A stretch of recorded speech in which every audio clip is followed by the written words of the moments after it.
같이 자리에서 일어나서 찬송가 40장으로 하나님께 영광 돌립니다.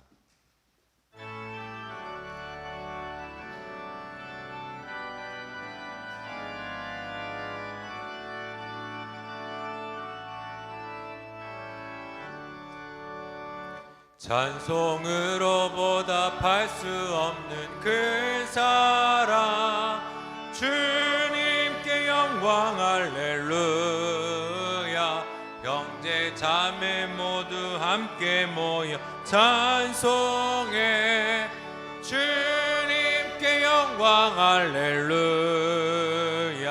하나님의 자녀여 크게 찬송 부르며 밝고 거룩한 길로 기쁨으로 나아가 주의 보좌 앞으로 속히 들어가겠네. 주님께 영광 할렐루야.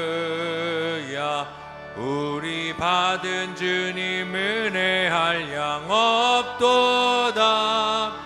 주님께 영광 할렐루야. 기쁜 찬송 부르면서 천국 가겠네. 주님께 영광 할렐루야.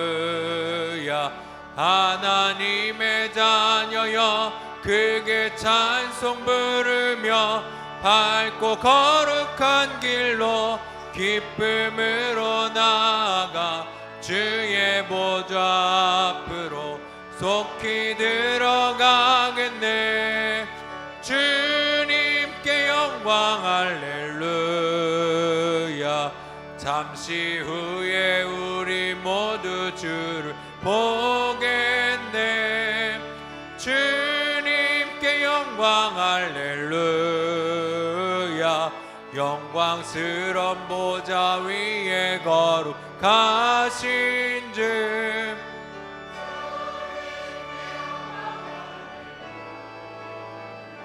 하나님의 자녀여 크게 찬송 부르며 밝고 거룩한 길로 기쁨으로 나아가 주의 보좌 앞으로 속히 들어가겠네.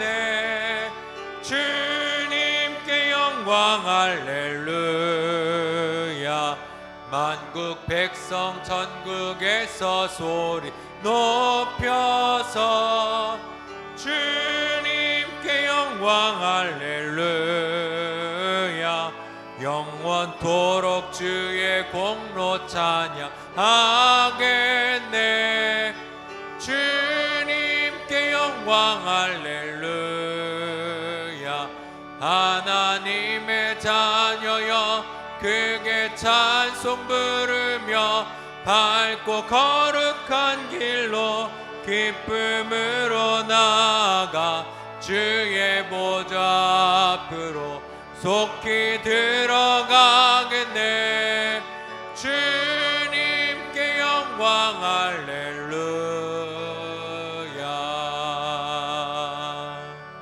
자리에 앉겠습니다. 주님만을 찬양합니다. 우리가 받을 수 없는 그 은혜를 받았사오니 이 시간 주님만을 바라보기를 원합니다.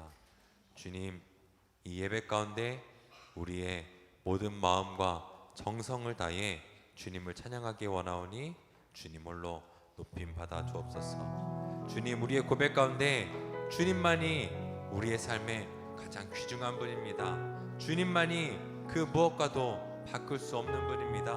고백할 수 있는 우리들이 될 수 있도록 주님 도와주옵소서. 믿사오니 예수 그리스도의 이름으로 기도하였습니다.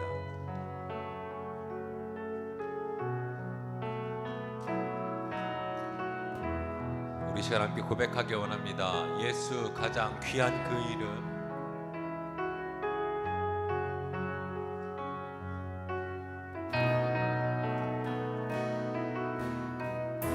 예수 가장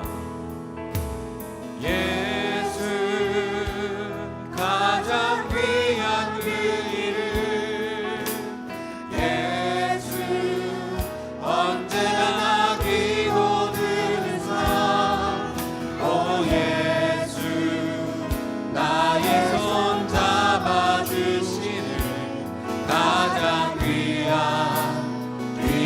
다시 한번 고백하며 나아갑니다. 예수 가장 귀한, 예수 가장 귀한 그 이름, 예수 언제나 기도들 사. 오 예수 나의 손 잡아주시는 가장 귀한 그 예수 찬양하기 원하네. 예수 찬양하기 원하네. 예수 처음과 나중 되시는 오 예수 날 위해 고통 당하신 가장 귀한 예수 왕의 왕이 되신 예수 왕의 왕이 되신 주 예수 당신의 끝없는 사랑 오 예수 목소리 높여 찬양해 가장 귀한 다시 한번 고백합니다. 예수 왕의 왕이 예수 왕의 왕이 되신 주 예수 당신의 끝없는 사랑 오 예수 목소리 높여 찬양해 가장 귀한 오 예수 목소리 높여 찬양해 오 예수 목소리 높여 찬양해 가장 귀한 다시 한번 고백합니다. 오 예수 목소리 높여 오 예수 목소리 높여 찬양해 가장 귀한 그 이름. 할렐루야. 가장 귀하신 그 주님 우리 함께 기쁨으로 찬양하기 원합니다. 주 나의 사랑 나 주의 사랑 나 주의 사랑 나 주의 사랑 그 사랑은 내 기쁨 주 나의 사랑 나 주의 사랑 그 사랑은 내 기쁨 주 나의 사랑 나 주의 사랑 그 사랑은 내 기쁨 그 사랑은 내 기쁨 주 나의 목자 주 나의 목자 나 주의 양 그 사랑은 내 기쁨 주 나의 목자 나 주의 양 그 사랑은 내 기쁨 주 나의 목자 나 주의 양 그 사랑은 내 기쁨 그 사랑은 내 기쁨 주는 포도나무 주는 포도나무 나는 가지 그 사랑은 내 기쁨 주는 포도나무 나는 가지 그 사랑은 내 기쁨 주는 포도나무 나는 가지 그 사랑은 내 기쁨 그 사랑은 내 기쁨 주 나의 신랑 주 나의 신랑 나 주의 신부 그 사랑은 내 기쁨 주 나의 신랑 나 주의 신부 그 사랑은 내 기쁨 주 나의 신랑 나 주의 신부 그 사랑은 내 기쁨 그 사랑은 내 다시 한번 주 나의 신랑 나 주의 신부 주 나의 신랑 나 주의 신부 그 사랑은 내 기쁨 주 나의 신랑 나 주의 신부 그 사랑은 내 기쁨 주 나의 신랑 나 주의 신부 그 사랑은 내 기쁨 그 사랑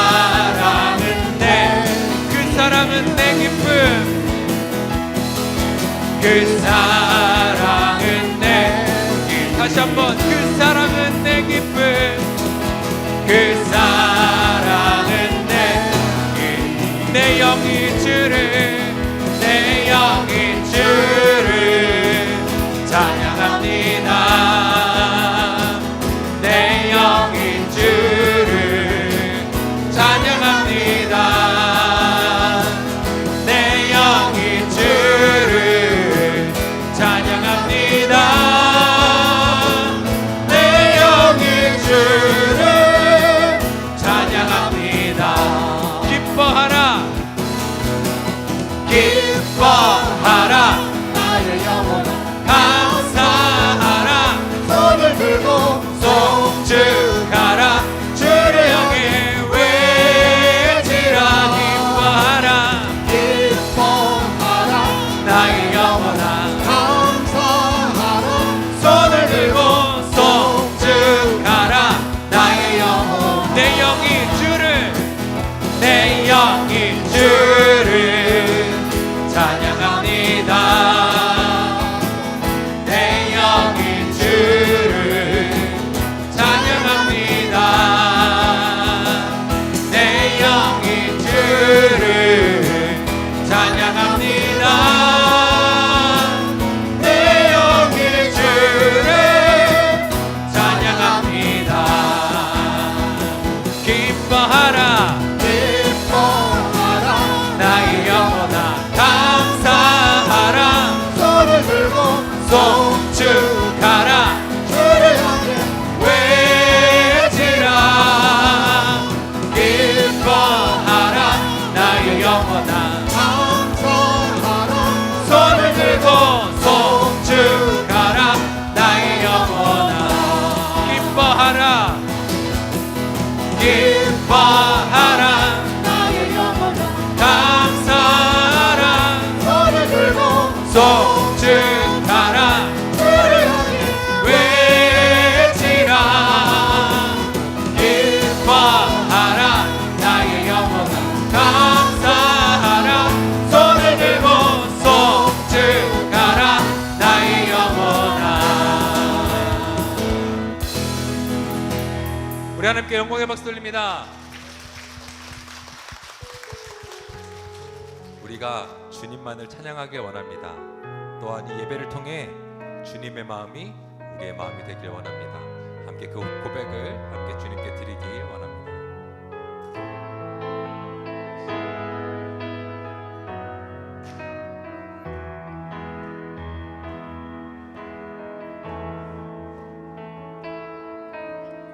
이 세상을 살아가는 동안에 나의 힘을 의지할 수 없으니 기도하고 낙심하지 말 것을 주께서 참 소망이 되시리라. 이 세상을 살아가는 동안에 나의 힘을 의지할 수 없으니 나의 힘을 의지할 수 없으니 기도하고 낙심하지 말 것을 주께서 참 소망이 되시니. 하나님의 꿈이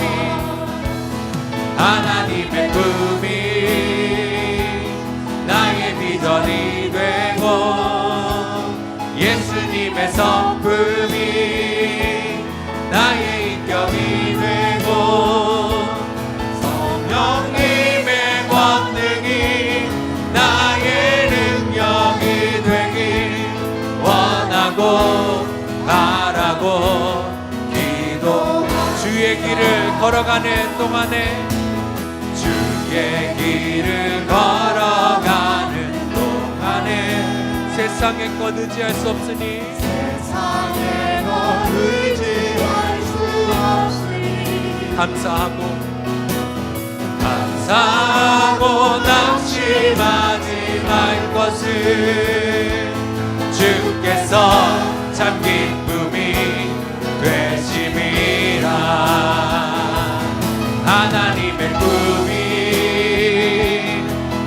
나의 비전이 되고 예수님의 성품이 나의 인격이 되고 성령님의 권능이 나의 능력이 되길 원하고 바라고 이 하나님의 꿈이 나의 비전이 하나님의 꿈이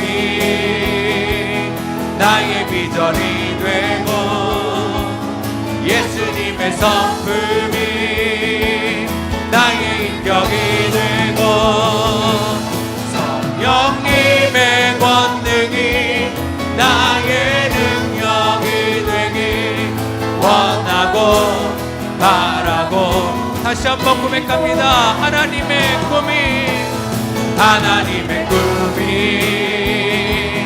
나의 비전이 되고 예수님의 성품이 나의 인격이 되고 성령님의 권능이 나의 능력이 되길 원하고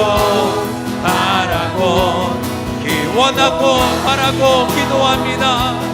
원하고 바라고 다시 한번 원하고 바라고 기도합니다. 우리 함께 예배를 위해 함께 기도하며 나아갑니다.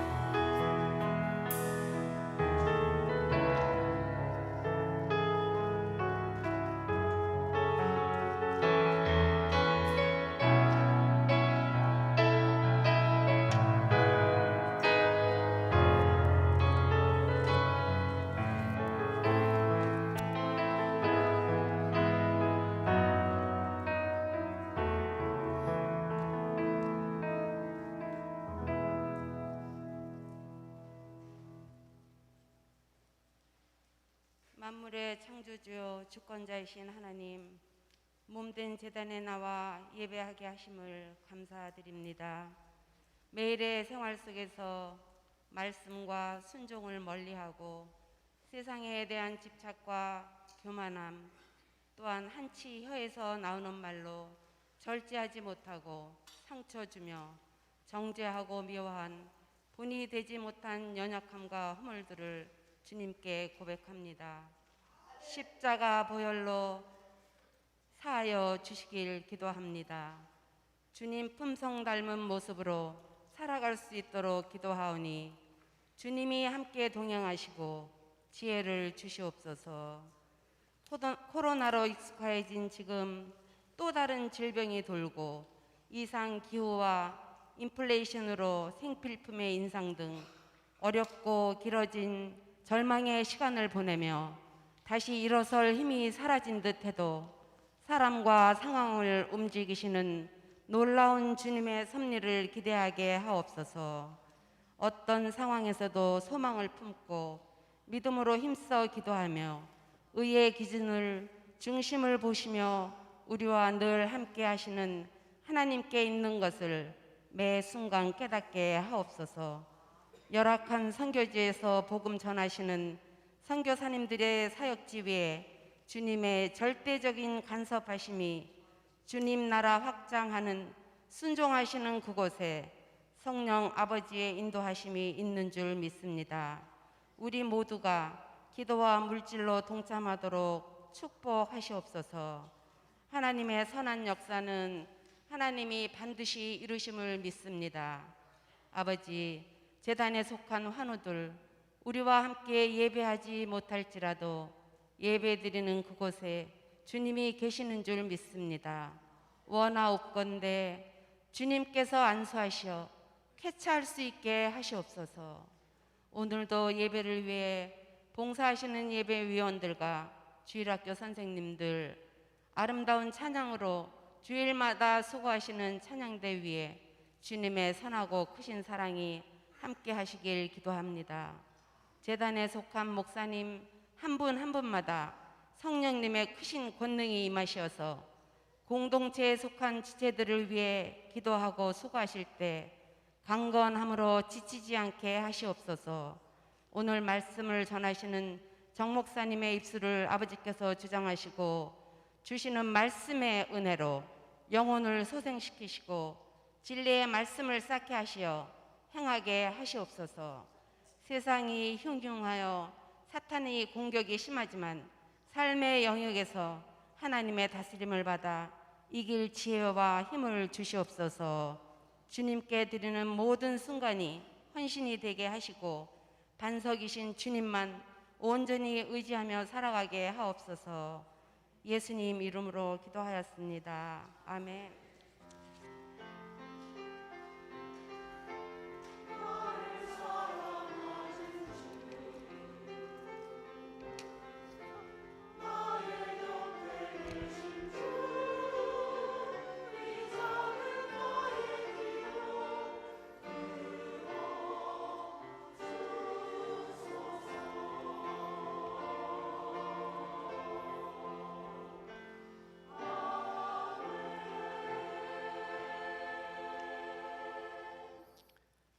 사도신경으로 신앙 고백하겠습니다. 전능하사 천지를 만드신 하나님 아버지를 내가 믿사오며 그 외아들 우리 주 예수 그리스도를 믿사오니 이는 성령으로 잉태하사 동정녀 마리아에게 나시고 본디오 빌라도에게 고난을 받으사 십자가에 못 박혀 죽으시고 장사한 지 사흘 만에 죽은 자 가운데서 다시 살아나시며 하늘에 오르사 전능하신 하나님 우편에 앉아 계시다가 저리로서 산자와 죽은 자를 심판하러 오시리라.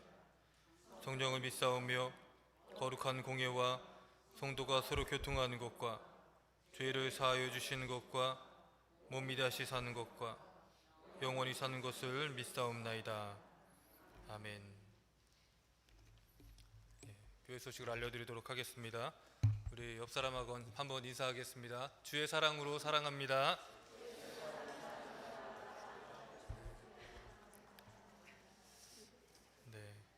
계속해서 광고 드리도록 하겠습니다.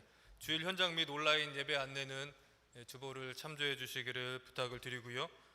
두보라 여성교회 헌신 예배가 다음 주 주일 오후 1시에 있습니다. 담임 목사님께서 말씀을 전해 주시겠습니다. 장학금 신청은 다음 주일까지 해 주시길 바라고요. 궁금한 점이 있으시면 우리 노세승 목사님께 문의해 주시길 부탁을 드립니다. 사랑의 한국학교가 이번 주 토요일에 개강을 합니다. 점심 제공하고요. 아직 등록하지 않으신 분들은 이명희 권사님께 등록해 주시면 되겠습니다. 제11회 사랑의 한국학교 후원 골프대회가 8월 28일 주일 오후 1시 30분에 있습니다. 박진환 장로님께 자세한 사항은 문의해 주시기를 바랍니다. 다른 광고 없으시면 우리 성경 말씀 보겠습니다. 오늘 말씀 다니엘 5장 1절에서 9절 17절에서 31절 말씀입니다.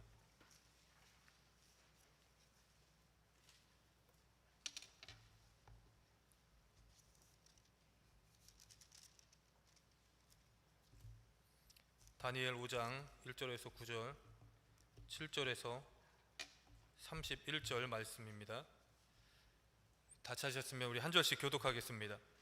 벨사살 왕이 그의 귀족 1000명을 위하여 큰 잔치를 베풀고 그 1000명 앞에서 술을 마시니라.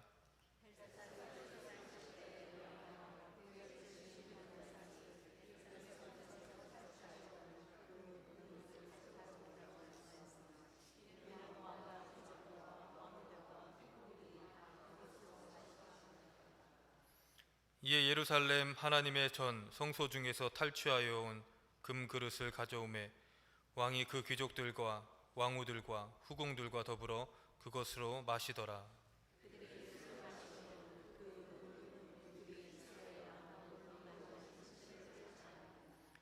그때 사람의 손가락들이 나타나서 왕궁 촛대 맞은편 석회벽에 글자를 쓰는데 왕이 그 글자를 쓰는 손가락을 본지라.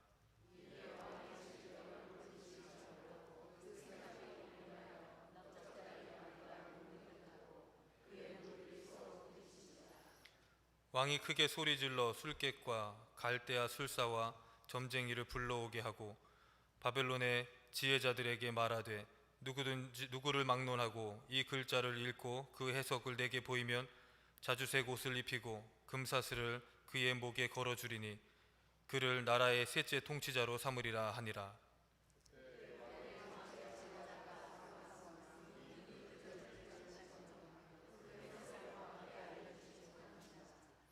그러므로 벨사살 왕이 크게 번민하여 그의 얼굴빛이 변하였고 귀족들도 다 놀라니라. 17절 읽도록 하겠습니다.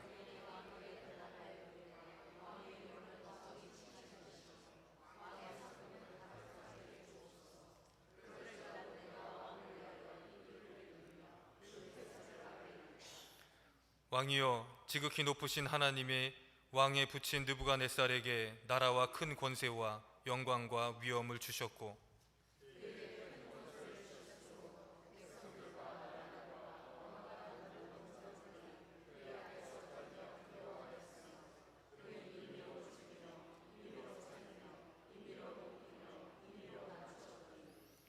그가 마음이 높아지며 뜻이 완악하여 교만을 행함으로 그의 왕위가 폐함받으며 그의 영광을 빼앗기고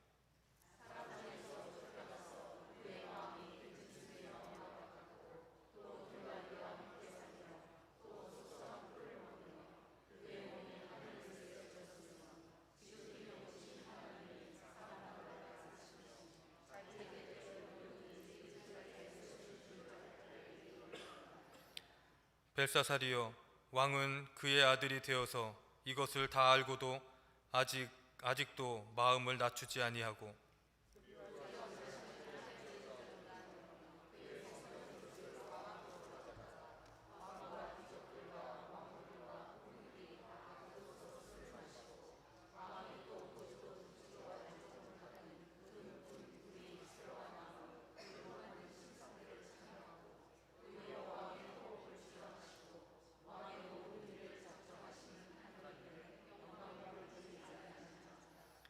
이러므로 그의 앞에서 이 손가락이 나와서 이 글을 기록하였나이다.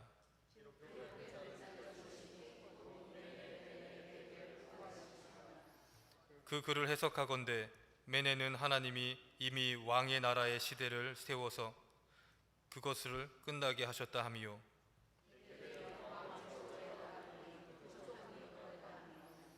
베레스는 왕의 나라가 나뉘어서 메대와 바사 사람에게 준 바 되었다 함이니이다 하니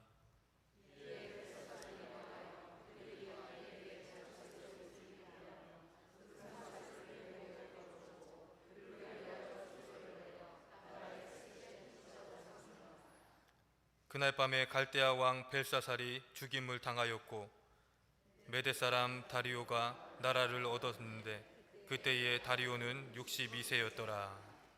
아멘.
기도하겠습니다.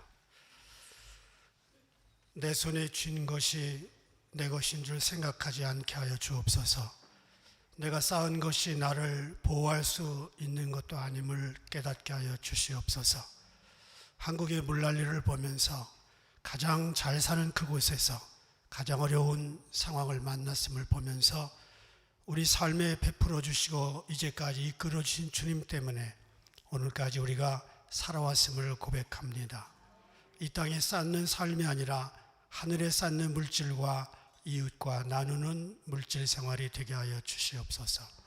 들어진 손길 한 분 한 분들 기억하시고 사정과 형편을 주께서 아시오니 힘든 가운데 어려움 가운데 넉넉하지 않은 가운데 들여진 모든 손길 기뻐 받으시고 이 다음에 하늘에서 우리가 상급으로 만나게 해주시고 이 물질이 쓰여지는 곳에 하나님의 거룩함과 사랑과 자비가 드러날 수 있도록 축복하여 주시옵소서. 예수님의 이름으로 기도드립니다. 아멘. 2주일 동안 교회 생각 뒤로 하고 잘 쉬고 왔습니다. 한 주일은 샌프란시스코 있었고요. 한 주일은 달라스에 또 어떤 교회에서 예배드리고 같이 지냈습니다. 오늘 이 다니엘서 5장에 나오는 벨사살 왕, 이분은 바벨론 제국의 마지막 왕입니다. BC 539년 어느 날 그는 귀족들 1000명을 불러 모아서 성대한 술잔치를 벌였습니다. 예루살렘 성전에서 빼앗아 온 거룩한 그릇에 술을 따라서 마시는 이런 추악한 짓을 했습니다. 그리고 우상에게 영광을 돌렸습니다. 그때 갑자기 왕과 귀빈들 앞에 한 손가락이 나타나 벽에 글씨를 씁니다. 요즘 젊은 사람들 말로 갑분싸, 갑자기 분위기 싸해졌습니다. 벨사살 왕이 글씨를 보고 벌벌 떨면서 모든 지혜로운 사람들에게 물었지만 아무도 해석하지 못합니다. 결국 부친인 느부갓네살 왕의 시대에 영적으로 꿈을 잘 해석했다고 유명했던 다니엘을 부릅니다. 내용을 물어보았고 다니엘은 정확히 해석을 합니다. 메네메네 대겔 우바르신, 이 글자는 중동 지역에서 가장 많이 쓰이던 언어인 아람어로 쓰여져 있습니다. 사실 그 자리에는 아람어를 읽을 줄 아는 사람들이 많이 있었습니다. 그런데 글을 읽는다고 해석이 되지 않습니다. 저희 집 아이들이 한국말을 다 읽지만 해석을 못하는 게 많습니다. 글씨를 보고 벌벌 떨고 있는 왕과 신하들 앞에서 잘못 해석하면 죽을 수 있습니다. 이 문장은 수동태였습니다. 2번 반복된 메네메네는 수를 헤아리다 수동태였기 때문에 수가 헤아려졌다, 그런 뜻입니다. 하나님에 의해 계산되었다는 말이죠. 대겔은 저울을 놓고 달아보았다는 뜻입니다. 역시 수동태였기 때문에 저울에 달려졌다, 이런 뜻이죠. 우바르신의 우는 아람어 접속사로 그리고라는 뜻입니다. 나누다의 베레스라는 단어가 단수 수동태인데 바르신은 복수 수동태입니다. 그래서 나누겠다는 겁니다. 결국 이 말대로 바벨론을 둘로 나누어서 메대와 파사가 차지하도록 하셨습니다. 다니엘의 해석은 벨사살 왕에게 최악의 소식이었습니다. 언제 죽을지 얘기는 해주지 않았지만 그날 밤 죽었습니다. 왕은 약속대로 다니엘에게 상을 내렸고 벨사살은 부인할 수 없는 현실을 받아들여야 했습니다. 하나님께서 심판을 행하셨고 자기는 그 심판의 대상이 돼서 나라가 찢어졌습니다. 세어보고 달아보니 부족하여 벨사살을 패하고 그 나라를 메대와 파사, 페르시아에 나누어 주신 분, 그분은 하나님이십니다. 이 경고의 말을 들은 벨사살은 그날 밤 메대 사람 다리오 왕에게 사살당했습니다. 이름대로 바벨론 제국도 끝을 맞이하게 되었습니다. 왜 끝났을까요? 하나님의 저울에 달아보니 함량 미달이었습니다. 벨사살은 BC 553년에서부터 539년까지 14년간 통치했습니다. 하나님께서 벨사살의 시대를 마감하시는 게 하룻밤에 된 게 아닙니다. 어느 날 갑자기 가신 게 아니에요. 하나님은 14년 동안 이 왕이 어떻게 섬기고 있는지 지켜보고 계셨습니다. 그런데 하나님의 전에 있는 금은 그 그릇을 가져다가 술을 마시고 그날 그는 끝을 보게 됐습니다. 하나님의 저울에 달아보니까 함량 미달이었기 때문에 그의 인생과 그의 나라를 그날 밤 끝냈습니다. 이 바벨론 성은요, 워낙 견고합니다. 천연적인 요새입니다. 그리고 그 성에는 20년 이상 먹을 수 있는 물자가 비축되어 있었습니다. 20년이 아니라 200년 것을 준비했다 할지라도 하나님이 오늘 밤 끝내면 끝내지는 겁니다. 그래서 나라가 엉망인데도 대규모 잔치를 벌이다가 그날 밤 나라는 망합니다. 하나님께서 그의 모든 행동을 지켜보고 카운트 하셨습니다. 벨사살의 시대가 끝났다고 선언하셨습니다. 그날 밤 죽임을 당했고 그는 무너졌습니다. 벨사살이 죽임을 당한 그날 밤 그가 돌이킬 수 있었던 것은 아무것도 없습니다. 명령에도 들을 수가 없어요. 벨사살은 자신의 나라 바벨론이 영원할 줄 착각했습니다. 여러분, 역사에 있었던 강대국의 왕들 가운데 자기네 나라가 망할 것으로 생각하는 왕이 얼마나 될까요? 거의 없을 겁니다. 그러나 하나님이 끝, 그러면 끝나는 겁니다. 아무도 거역할 수 없는 것입니다. 하나님이 우리 인생을 부르시면 다 가야 됩니다. 하나님이 문 닫으면 열 자가 없습니다. 하나님은 모든 인간의 생명과 나라의 운명 그리고 역사의 마지막을 주장하시는 분입니다. 내일이 광복절이죠. 여러분, 우리가 광복을 위해서 독립운동 많이 했죠. 안중근도 총을 쏘고 많이 그렇게 했습니다. 그랬지만 하나님의 섭리가 그때까지였기 때문에 일본이 끝난 거지, 일본이 뭐 망할 짓을 해서 끝난 게 아니에요. 현재 미국은 세계 최강대국입니다. 세계를 장악하고 있습니다. 미국은 신앙의 자유를 찾아서 영국을 떠난 청교도들이 세운 나라입니다. 그 청교도들이 신대륙 미국에 도착해서 제일 먼저 세운 것이 교회입니다. 그 다음에 학교를 지었습니다. 그리고 마지막 자신들이 살 집을 지었습니다. 그 당시 함께 영국을 떠나서 황금을 찾아서 남미로 내려간 일부의 사람들이 있습니다. 그들은 집을 먼저 지었고 학교를 지었고 마지막에 교회를 세웠습니다. 그들은 우선순위를 바꾸었습니다. 그들에게는 항상 먹고 사는 것이 문제가 되었고 황금을 찾아서 떠났고 굶주림에 시달리던 그들은 그때부터 오늘까지 이 남미 대륙은 먹고 사는 문제에 매여 있습니다. 그런데 한때 그렇게 하나님을 섬겼던 미국이 하나님의 저울에 계속 무게가 모자라고 있습니다. 여전히 군사력은 건재하고 세계 최강의 나라이지만 하나님의 저울에는 점점 무게가 떨어지고 있습니다. 돌이켜보면 세계 최강의 나라들이 군사력이 없어서 망한 게 아니에요. 대부분 내부 문제 때문에 망했습니다. 지금 미국의 영적 상황은 어떨까요? 단적으로 한 가지만 말씀드리겠습니다. United Church of Christ, UCC, 그리스도 연합 교회의 교단 신학교가 CTS입니다. 시카고 디올로지컬 세미나리. 이 신학대학에서 몇 년 전에 어느 날 회의를 마치고 컨돔을 나누어 주었습니다. 컨돔에는 동성애를 상징하는 무지개 색깔로 장식된 UCC 로고가 새겨져 있었습니다. 바로 이 그림입니다. 두 개의 콘돔이 들어있는 팩에는 뭐라고 쓰여져 있냐면 시카고 디올로지컬 세미나리 Take two for the second coming, 이렇게 작은 글씨로 새겨져 있습니다. 재림을 대비해서 두 개를 가져가라. 한국말로는 그렇게 해석할 수 있지만 여기에서 말하는 for the second coming은 재림을 말하는 것과 동시에 두 명의 파트너와 성관계를 맺는 난잡한 상황을 말합니다. 이것을 신학교인 CTS에서 나누어 준 겁니다.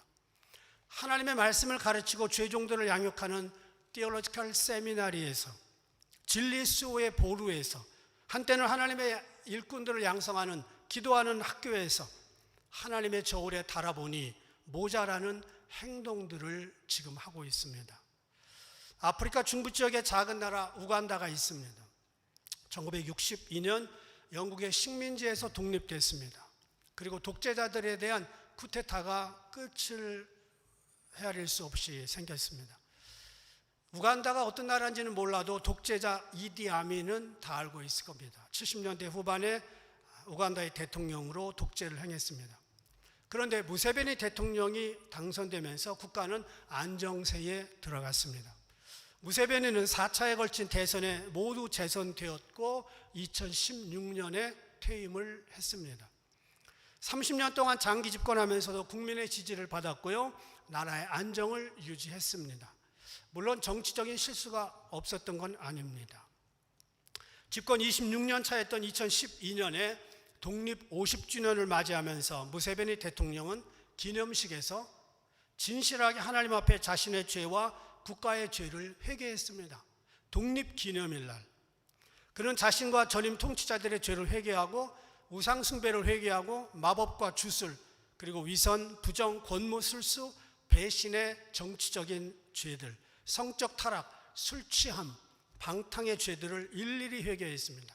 그리고 우간다가 하나님을 두려워하는 나라, 공의에 기초한 나라, 그러면서 시편 33편 12절처럼 여호와로 자기 하나님을 삼은 나라는 복이 있도다. 그런 나라가 되기를 원한다고 기도를 끝맺었습니다. 이분이 퇴임하기 전에 선진국들이 동성애 통과시키라고 압력을 계속 집어넣습니다. 우간다에서는요, 영향력을 받을 수밖에 없습니다. 그런데 국민들이 범국민적 반대 운동을 일으켰습니다. 그리고 의회는 반동성애 법안을 통과시켰습니다.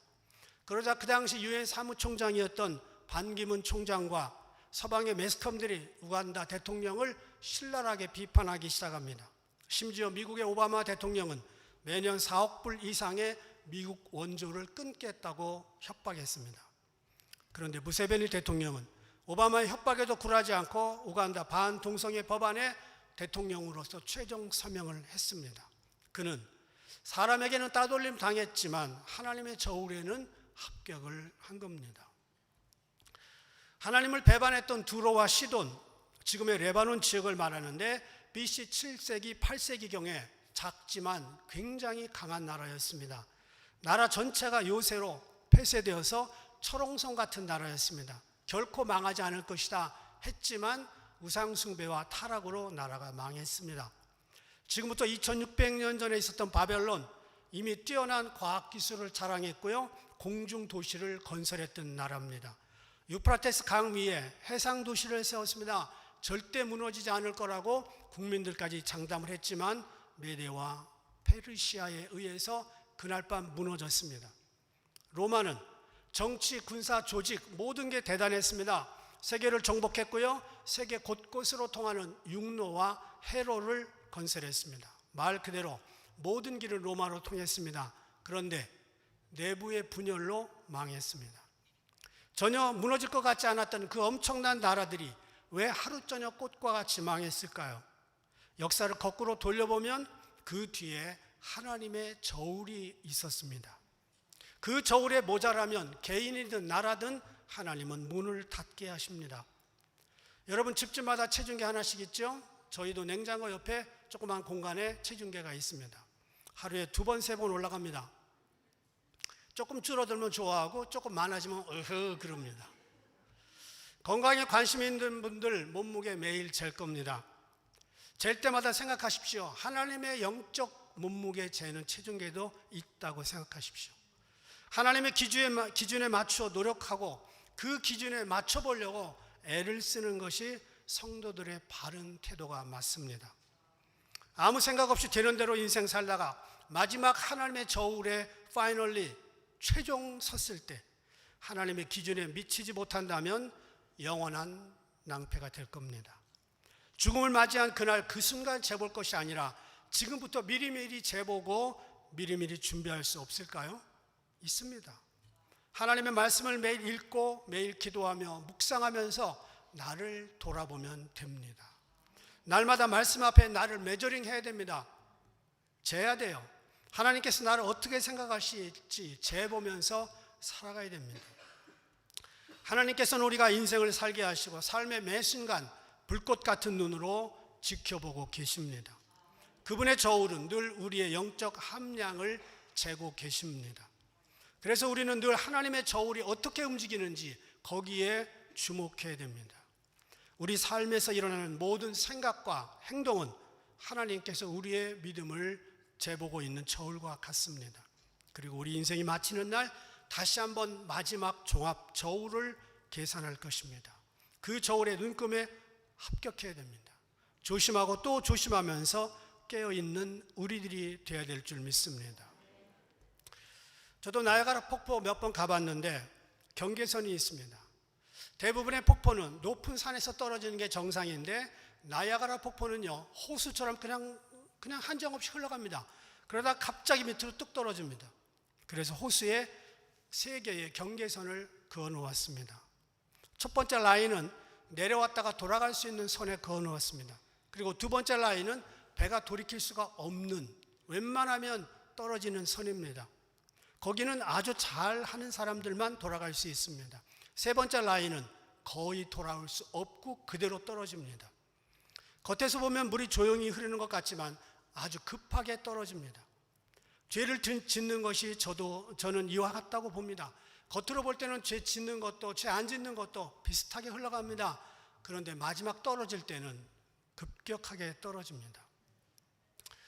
예를 들어 술을 드시는 분들도 첫 번째 라인에서는 술 끊고 돌아설 수 있습니다. 두 번째 라인 정도 되면 간이 상하기 시작합니다. 세 번째 라인 정도 되면 폐인이 됩니다. 그래서 모든 죄와 마찬가지로 돌이킬 수 있는 선이 있습니다. 하나님께로 돌이킬 수 있는 첫 번째 라인에서 돌이킬 수 있는 사람이 지혜로운 사람입니다. 그런데 두 번째도 넘기고 세 번째도 흥흥거리다가 넘기다가 마지막에 최후를 맞이하는 사람이 의외로 많습니다. 대부분 하나님께서는 첫 번째 라인에 목사들을 세워두셨습니다. 그래서 목사의 설교를 듣고 돌이키면 복입니다. 두 번째 라인에는 개인의 파산과 실패와 가정의 불행, 개인의 건강을 타락하게 무너뜨리는 그 정도의 경고를 세워두셨습니다. 여기까지 해서도 돌아온다면 복입니다. 마지막 세 번째 라인은 죽음에 임박한 곤경입니다. 그런데 이 선에서 돌아올 수 있는 사람은 거의 없습니다. 죽기 바로 전에 돌이키고 하나님을 받아들일 수 있는 사람은 만에 하나 천에 하나도 되기 어렵습니다. 그리고 죽음이 갑자기 오기 때문에 준비하지 않은 채 세 번째 라인을 넘어서는 사람이 의외로 많다는 겁니다. 세계적인 철학자 쇼펜하우어가 어느 날 어둠이 깔리고 있는 공원 벤치에 앉아 있었습니다. 공원지기가 와서 문을 닫으러 가면서 물었습니다. 어디서 오셨습니까? 쇼펜하우어는 철학적으로 대답합니다. 그것을 몰라서 이러고 있습니다. 당신은 누구십니까? 글쎄, 내가 누구인지 모르겠습니다. 언제 나가실 겁니까? 모르겠습니다. 어디로 갈 겁니까? 그것도 모릅니다. 한 사람은 현실적인 질문을 했고 한 사람은 철학적인 대답을 했습니다. 이게 두 사람의 대화였습니다. 그리고 쇼펜하우어가 자기의 쓴 책에서 이렇게 말합니다. 인간은 항상 세 가지를 물어야 된다. 첫째, 왜 태어났는가? 둘째, 어떻게 살아가야 되는가? 셋째, 죽으면 어디로 갈 것인가? 이렇게 살아갈 때 성실한 삶을 살 수 있다고 쇼펜하우어는 말했습니다. 그런데 철학자가 말한 성실한 삶은 한계가 있습니다. 아무리 성실하게 살아도 죄를 지을 수는 없습니다. 그런데 하나님이 원하시는 삶은 그렇게 성실하지 않다 할지라도 예수 그리스도의 피를 의지하고 그분을 믿으면 하나님의 합격점에 도달할 수 있습니다. 그래서 우리는 살면서 만나는 여러 상황들을 대강대강 지나치면 안 됩니다. 저는 성도들이 제 앞에서 말과 행동을 조심하는 것을 많이 봤습니다. 저도 여러분들 앞에서 조심스럽게 행동하고 말합니다. 그리고 집에 가면 다 벗어제끼고 내가 하고 싶은 대로 합니다. 그런데 우리는 서로 볼 수 있으니까 조심한다고 치자고요. 그렇게 치자고요. 그런데 다른 한 분, 하나님 앞에서는 그렇게 살 수 없습니다. 우리는 그분 앞에 더 조심스럽게 살아야 됩니다. 우리의 생각이 서로 들키지는 않지만 그분 앞에서는 들킵니다. 감출 게 없습니다. 그분은 세고 계시고 하나님의 저울은 너무나 분명합니다. 하나님께서 아브라함에게 이삭을 바치라고 한 다음에 하나님은 아브라함이 어떻게 하는지 보고 계셨습니다. 그는 아내와 상의하지도 않고 먼 길을 떠나겠다고 그리고 출발합니다. 아담과 하와가 선악과를 보고 어떻게 하는지 보고 계셨습니다.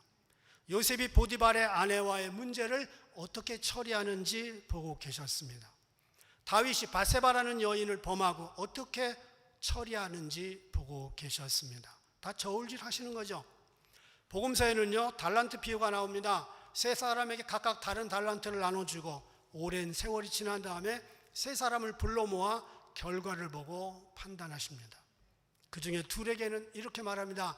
착하고 충성된 종아. 그러면서 더 얹어주셨고 한 사람에게는 이렇게 말했습니다. 악하고 게으른 종아. 그리고 바깥 어두운 곳으로 내어 쫓으셨습니다. 그분이 누구신가? 하나님입니다. 물질, 인간관계, 생각, 행동 어떤 것 하나 우리는 적당히 넘어갈 줄 알고 살면 안 됩니다. 인생의 저울에는 걸리지 않아도 하나님의 저울에는 예외 없이 걸려들기 때문입니다.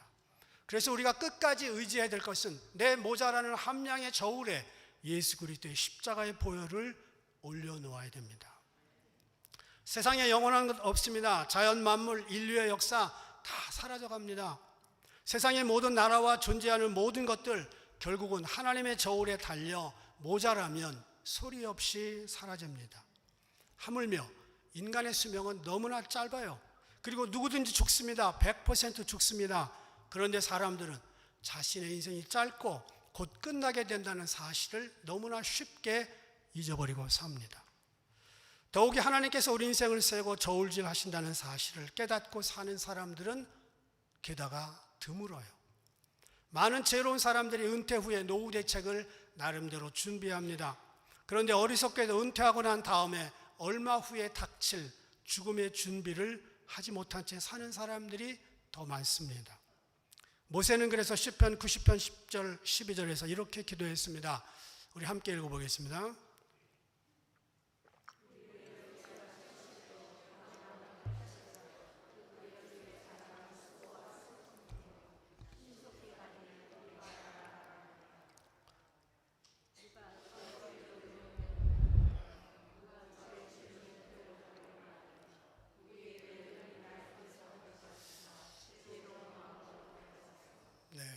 우리에게 우리 날 계수함을 가르치사.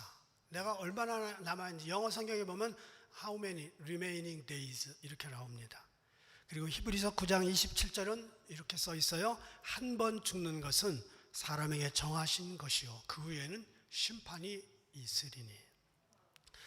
하나님께서 벨사살 왕만 저울질 하실까요? 아닙니다. 제가 이번에 캘리포니아에서 비행기를 타는데 함량 초과야. 100불 냈어요. 아까워. 정확하게 계산합니다.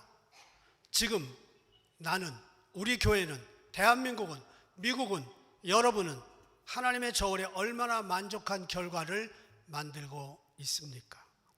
아니면 함량 미달에서 흔들리고 있지는 않습니까? 하나님의 저울에 모자라면 하나님은 끝내고 다른 사람, 다른 국가를 쓰신 일들이 역사에 많습니다. 세어보고 달아본 후 메네메네 데겔 우바르신 하는 일들이 많이 있다는 거예요. 끝을 내는 것은 다른 말로 말하면 촛대를 옮기는 겁니다. 하나님은 하나님의 기준에 미치지 못하면 촛대를 옮깁니다. 그동안 수없는 제국들을 세우시고 무너뜨린 손길 뒤에는 하나님의 저울이 늘 있었습니다. 한때 하나님께 크게 쓰임받은 교회, 국가, 개인들 지속적으로 쓰임받는 경우는 드뭅니다. 한국이 가지고 있었던 선교의 촛대, 사명의 촛대, 기도하지 않으니까 점점 옮겨지고 있습니다. 초대교회 이스라엘의 촛대 유럽으로 옮겼습니다. 유럽에서 가장 활발했던 나라 영국은 해가 지지 않는 나라였습니다. 인도까지 갔습니다. 그런데 그 촛대가 미국으로 옮겼고 영국의 교회들은 술집과 이슬람 사원으로 바뀌어가고 있습니다. 그러면 미국의 촛대는 이미 옮겨지기 시작했습니다. 한국으로, 대만으로, 브라질로, 인도로 선을 넘고 있습니다. 지금 한국이. 그래서 한국이 쓰임받고 있었던 선교의 모든 촛대들이 지금 중국으로 하나씩 옮겨지고 있습니다. 하나님 앞에 쓰임받다가 저울에 모자라서 버림받은 개인들은 있을까요? 당연하죠. 초대왕, 이스라엘의 초대왕이었던 사울은 하나님 앞에서 교만하게 행하다가 버림받았습니다. 그의 왕위는 겸손한 다윗에게 넘어갔습니다. 주님의 제자였던 가룟 유다는 예수님을 팔아먹고 제자 대열에서 탈락했습니다. 그 자리를 마띠아가 대신 차지합니다. 어떤 분들은 그 자리는 마띠아가 차지했지만 영적으로 그 자리는 사도 바울의 자리라고 이야기하기도 합니다. 하나님께서는 오늘도 개인과 교회와 나라와 시대를 저울질하고 계십니다. 이리저리 재어보고 달아보고 판단하십니다. 개인과 가정과 교회와 국가를 재보고 달아보시고 끝내야 될지 말아야 될지 결정하십니다. 대통령 잘못 뽑아도 5년은 할 수 없이 참아야 돼요. 5년 있다 다시 뽑아야 돼요. 그런데 하나님은 그런 거 없습니다. 하나님의 저울에 재어 볼 때 5년 기다리지 않습니다. 그날 밤에 끝낼 수도 있습니다. 우리는 한때 절대적 함량 미달이라고 하는 판정을 받았습니다. 그러자 그리스도께서 우리를 위하여 피를 흘려주셨고 우리는 하나님의 저울에 이분이 됐습니다. 합격을 선언받았습니다. 우리는 끝까지 내 공로 내 의지를 내려놓고 십자가 보혈만 의지할 때 그 함량 계속 유지될 수 있습니다. 그래서 우리는 십자가를 포기하고 내 교만과 내 공로와 내 경험을 의지하는 일들을 버려야 됩니다. 그 순간 함량 미달입니다. 우리는 끝까지 주님의 보혈을 붙들고 당당히 은혜의 보좌 앞에 나아가 언제나 합격을 유지할 수 있기를 바랍니다. 또 우리 교회는 주님 오시는 날까지 주님의 저울에 만족시켜 드리고 기도와 말씀으로 든든히 서서 촛대가 옮겨지지 않냐고 끝까지 선교하고 구제하고 봉사할 수 있는 교회가 되기를 주님의 이름으로 축복을 합니다. 기도하겠습니다. 하나님 감사합니다. 주님의 저울에 매달려 울면서 십자가만 붙들 때 우리가 합격할 수 있습니다. 내 공로, 내 의지, 내 자신감 그 어떤 것도 저울에 합격을 줄 수 없습니다. 오직 주님만 바라볼 수 있게 하시고 십자가만 붙들고 살 수 있게 하여 주시옵소서. 오늘 내가 사는 것이 오직 주의 은혜라고 고백하게 하여 주옵소서. 예수님의 이름으로 기도드립니다. 다 일어나서 찬양합니다.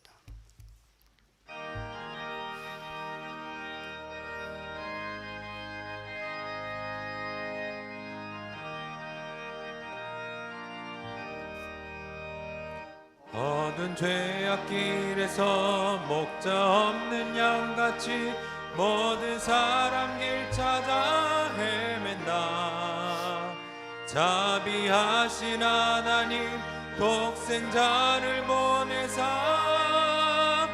너를 지금 부르니 나오라. 이때라 주의 긍휼 받을 때가 이때라. 지금 주께 나와 겸손하게 아뢰라. 구원함을 얻으리. 험한 십자가 위에 달려 돌아가신 주 다시 살아나셨네 기쁘다. 죄인 구원하실 때 어서 주께 나와 크신 은혜 구하라. 이때라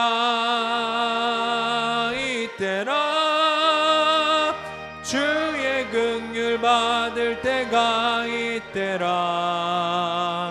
지금 주께 나와 겸손하게 아뢰라. 구원함을 얻으리. 주의 귀한 말씀에 영원 생명이 있나니 주님 너를 용서해 주신다.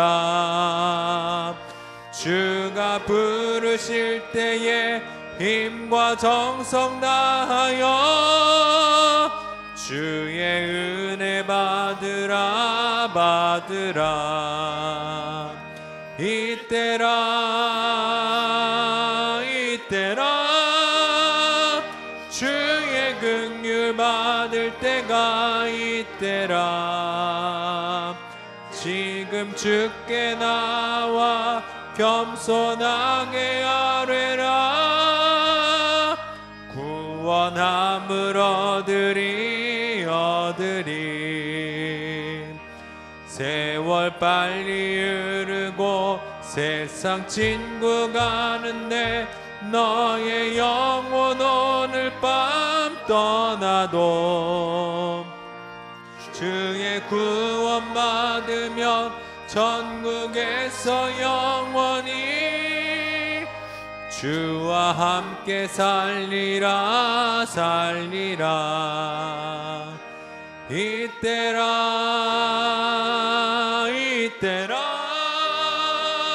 주의 긍휼 받을 때가 이때라. 지금 주께 나와 겸손하게 아뢰라. 구원함을 얻으리